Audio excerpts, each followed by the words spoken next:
Coach Clark. So first things first, this video is not going to be all grainy and from like an old camera. This is like new, 4K. Oh, yeah. We're ready to go. Good.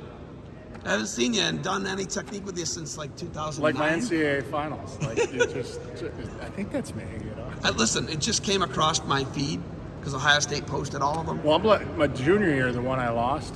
I mean, it's so Very bad. well done. Very well done. Yeah. Strongest guy I've ever wrestled, minus Mark Coleman. But it's so bad that like it's not even watchable. You know, it's just the quality is there. But Was that in the Unidome? that's I think it's still, well, I don't want to speak out. I think it's the highest attended.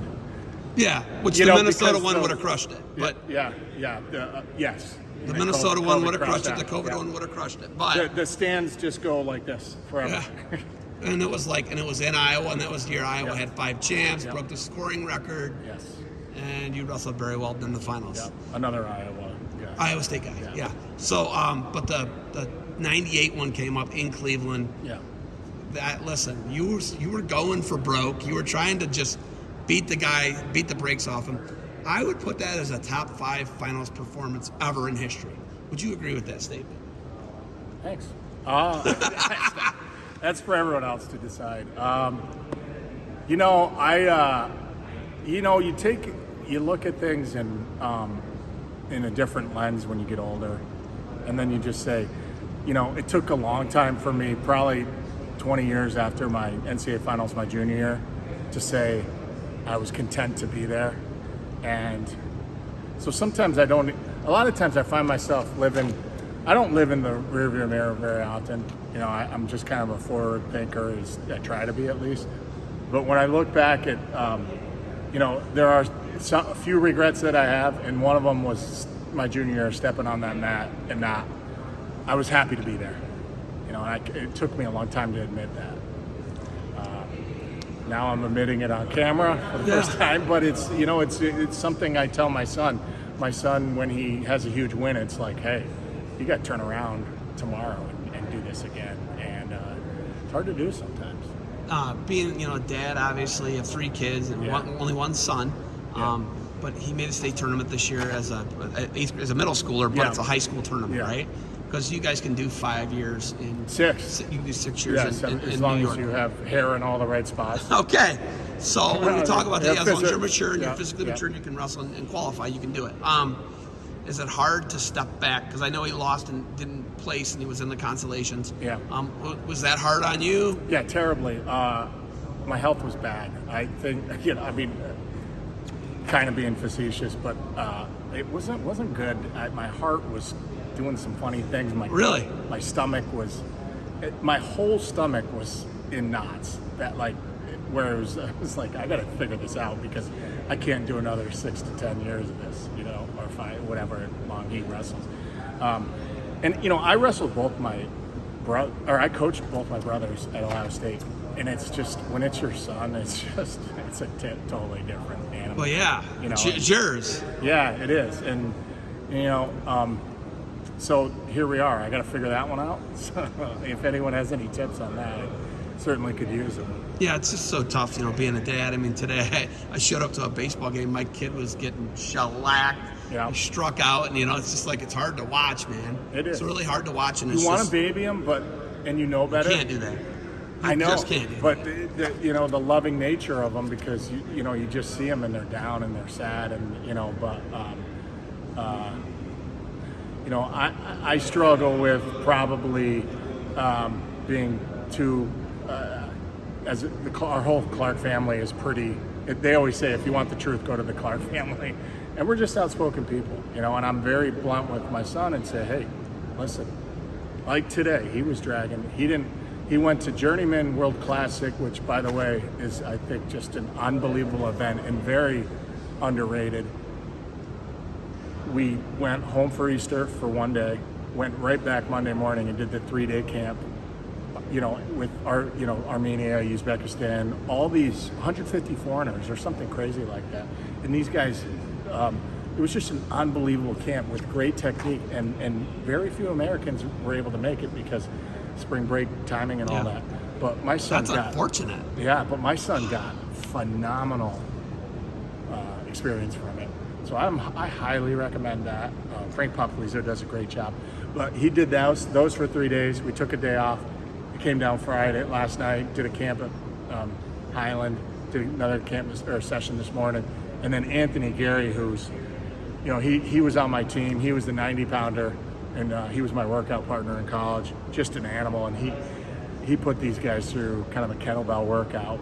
He's so Owen's coming off the coming heels on of all that, and that's not an excuse. It's just like, everybody needs, and I've always said this, everybody needs either a Jay Robinson camp or some sort of. For me, it was an 8-day training camp at Ohio State, where it redefined how you don't do that every summer because you'll burn out, right? Yeah. But you need it one time. I think every athlete needs it, so you redefine how hard you really work. So you think, I've always worked hard. And then you realize, oh my God, I have a whole nother gear, or 2 or 3. The J-Rob thing, I think, it's such a changing thing. You learn so much about yourself in the 28-day thing, which they don't do it anymore. Yeah. But it's because I don't even know if you could liability-wise do it anymore. But you guys live in Ithaca, right? Yeah. And, I see Owen wearing Cornell stuff. You got Cornell shorts on right now. Yeah. But I know that your relationship with wrestling is, your brother's the head coach at Sacred Heart. But your relationship with wrestling has been on almost like hiatus as far as being around it as much as you were, being in the college room as much as you were. What is your relationship with wrestling right now? Is you don't do the boot camps full time. This isn't your full time job, right? You Right. don't need this full time. You do this is like gravy for you, right? It's my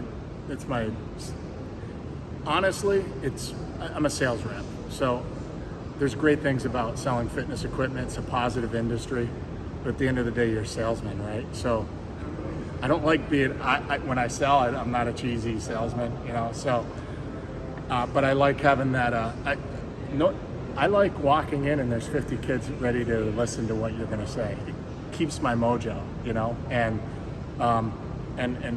that to me, I like when I leave here tomorrow and this weekend, I'm on a 3-4 day high. Yeah.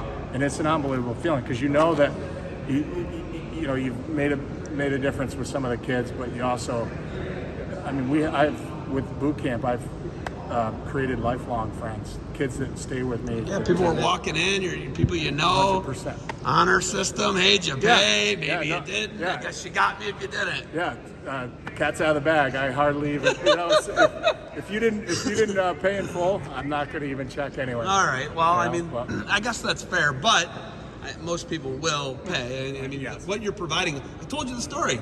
My nephew won in the state finals, and he was George Bergman's yelling, "Anchor, anchor!" He's yelling all your technique, and my nephew rolled the guy over and pinned him at the end It's of a the whole first period. language too, which Right? is cool. Yeah. So. Yeah. So what you do is like really awesome. My other nephew, my brother Chad's son, who's a state placer this year, and he used a lot of what you guys do. So George Bergman can't say enough good things, but I can't believe the whole Carver team's not here. But if it had known, that's the other thing. You don't market or do a bunch of social media or anything. They pop up, kids show up. It's like kind of crazy. Yeah, it's like that LA, that LA club, if you know about it. It's Yeah. the underground one. If you know about it, you're cool.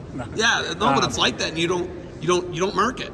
Well, my email, I'm old school. I don't don't have a market website. like people market Right. today. And I did have a decent email list.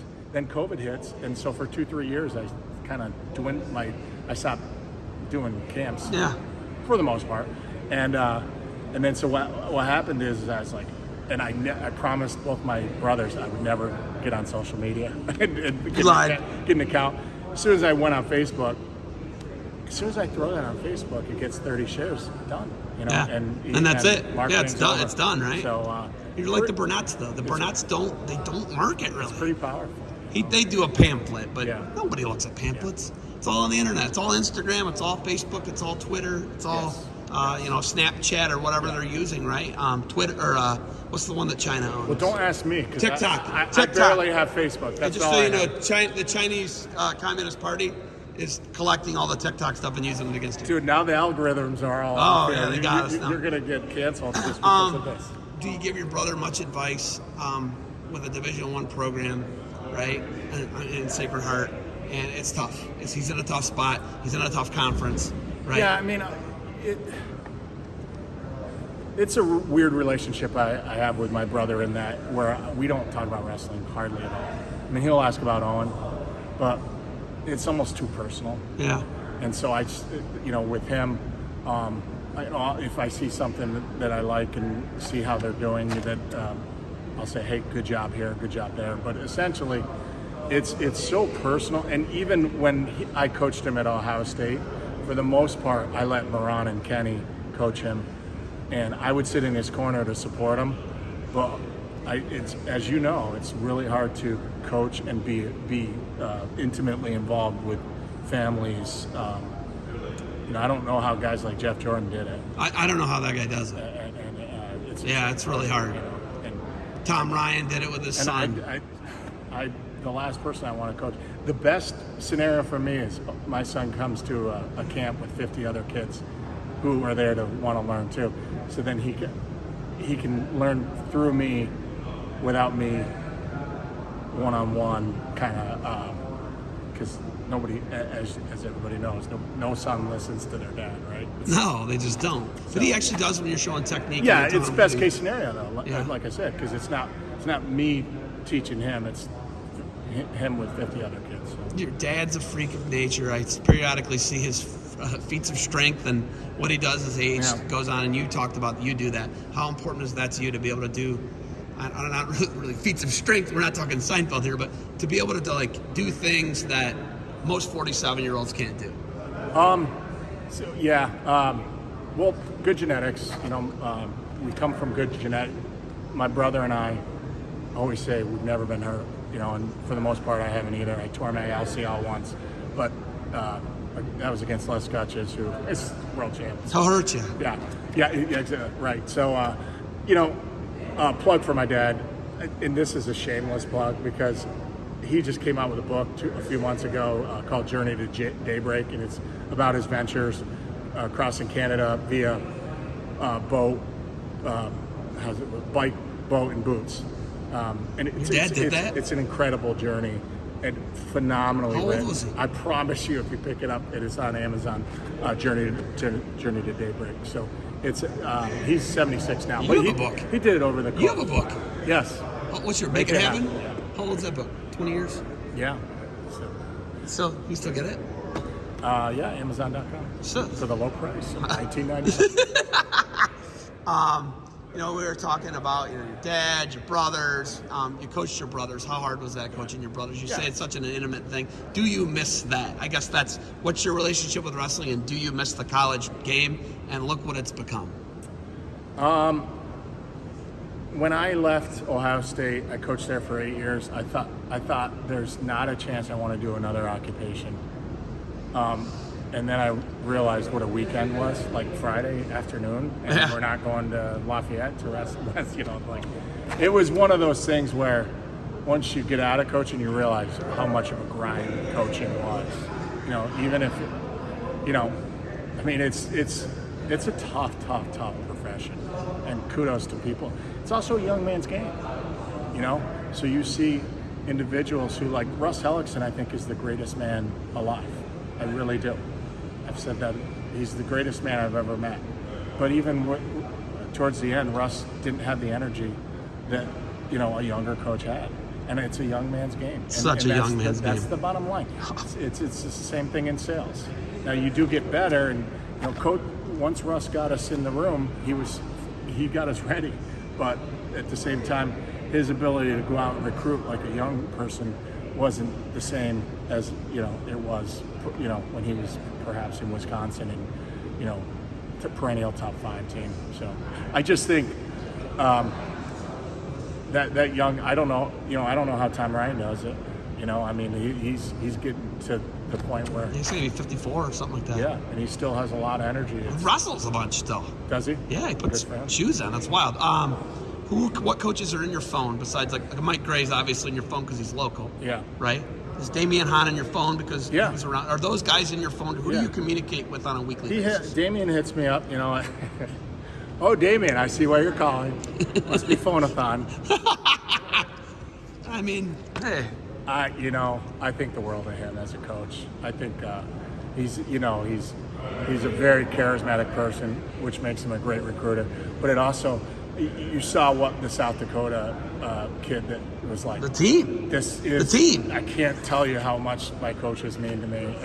The team, but the whole team is really and good. We saw that at Cornell. Yeah. And it, when Damian left, Mike Ray is, Mike is just one of those guys that's my friend first, so it's just so cool. Great guy. We came to Cornell together at the same time. Obviously, me for a different reason. He was a freshman at the same time.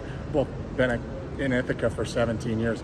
It's just so nice to see him get the recruits now that he's getting, and also the result that he's getting on the mat. So, there was no one happy. Well, I'm sure there were other people happier than me, but I was super happy to see what Cornell and on one hand, I'm all in on my son, who I wanted to step back and get away because he never loved wrestling.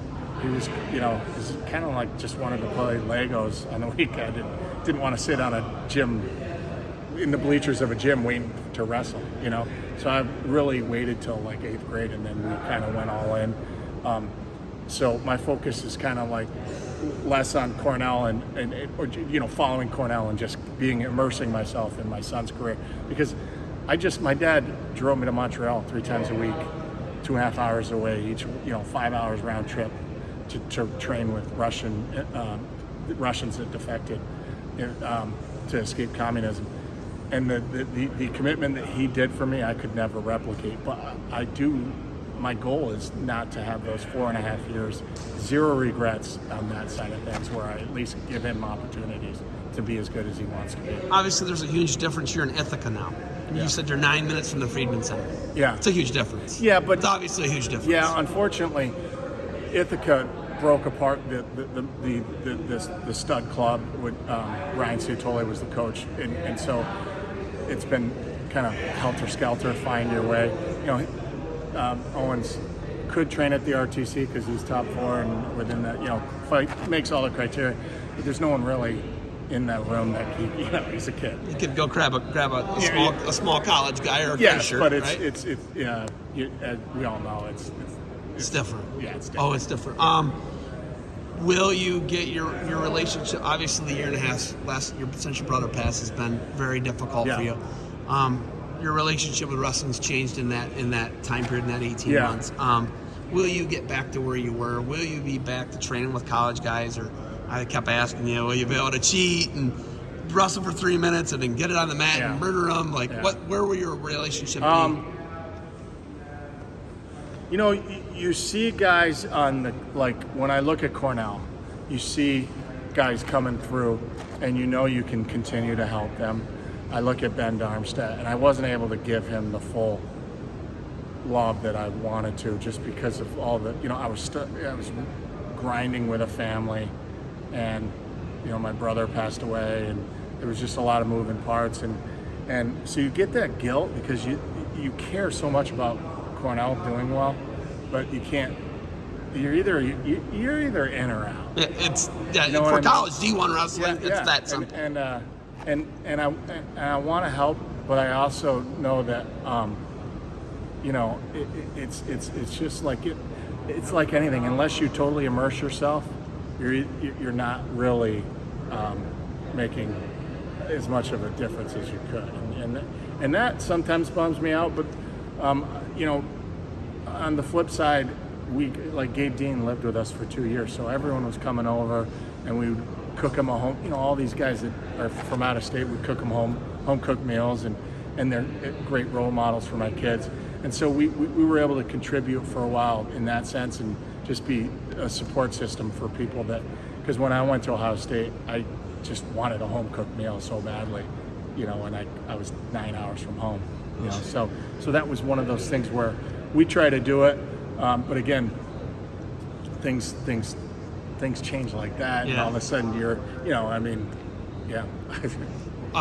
What do your daughters do? How old are your daughters, and what do they do? Yeah, so volleyball volleyball is her main sport. Does she have this build? Yes. As I'm pointing you up and down. She's the only kid that looks like me. Olive colored skin, kind of, and okay. And long and lanky. So I He's, think no. When I watch him walk, everybody I see says that. the hips and everything. Everybody says that. Yeah. I don't see it as much, but people say that all the time. No, seriously. Yeah. So we'll see on that. You know, She's volleyball. Puberty's an interesting thing, so who knows what you're gonna. Yeah. So she's volleyball, and what's her name? Annie. Annie, how old's Annie? Annie's 12. 12. Yeah. Sixth grader. 7. Seventh. Okay. Yeah. No holdbacks for the Clarks, huh? Not. It's a good thing because Annie's she's taller than Owen. So. Oh wow! And your second daughter is? She is 9. And her name? And she's a little fire plug. Her name's Kylie. Kylie. And she could do whatever she wants. Okay. And they'll all go to the same high school. Yeah, that's it. I love it. You're just like, yep, that's where we live. That's where they're going. Yeah. That's and it's been cool. But Lansing's a small town. You know, we chose Lansing over Ithaca because that's where Kyle went to Lansing. Yeah, right? Kyle went to Lansing, and that's been cool. Kyle, like, you know, in Owen's big matches, he'll FaceTime his, you know, to watch the match, and he's a great support system for my awesome. for my son. And I love it. What? He's a lot of people don't know this about Kyle, but like he ran a youth club for 8 years while I was here for free. These kids are bouncing out the wall. You know, he's trying to make Olympic and world teams and win medals, and he's volunteering his time doing this rec. He goes in. He used to teach a three-week curriculum at the school. He's really he gives back a lot to his community, and he cares a lot. You know, he's a pretty loyal person in that sense, and I'm not saying in other senses. Yeah, no, yeah, he had to move for reasons. Listen, anyone who doesn't get that is 100%. They don't get that because they don't get reasons that people don't know. So nothing to do with Cornell. Yeah. So. Yeah. All right. You got anything else for me? No, I appreciate seeing you. And I love watching you. So. You enjoy the Hillbilly Ventures, is what you told me. That's exactly right. And anyone that just wants to see good Americana video, wholesome American campfires, chainsaws, 4-wheelers. I love it. Tractors. John Deere tractor. It's I don't know why I'm drawn to it, but I could watch it for 20, 30 minutes. Kind of like a train wreck a little bit, but not really. It's fun. That's what I'm gonna do right now. It's fun. Is it? Yeah. We're gonna go hang out, build a fire. Shoot some guns. Probably not tonight. All right. Thank you for the time. Yeah. Good luck to you moving forward. Anything else? We're good? Nope. I'm in Ohio four times a year. Okay. Every season. Next one? Bucyrus. When? June or July. Go to my Facebook, but it's either it's the weekend after July 4th. Love it. Yeah. Thank you for the time. Thanks. Good luck to you guys. All right. Thank you.